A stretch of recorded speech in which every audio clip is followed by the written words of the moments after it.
بسم اللہ الرحمن الرحیم۔ Welcome to Fasih educators daily حدیث۔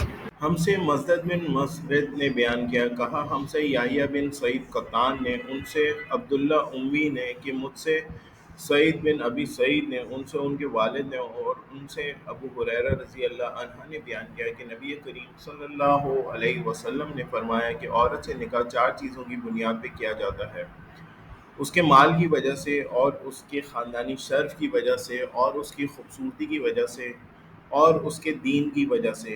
اور تو دیندار عورت سے نکاح کر کے کامیابی حاصل کر، اگر ایسا نہ کرے تو تیرے ہاتھوں کو مٹی لگے گی، یعنی آخر میں تجھ کو ندامت ہوگی۔ Narrated Abu Huraira, the Prophet said, a woman is married for four things: her wealth, her family status, her beauty, and her religion. So you should marry the religious woman, otherwise you will be a loser. Thanks for watching. Please subscribe our channel Fussy Educators.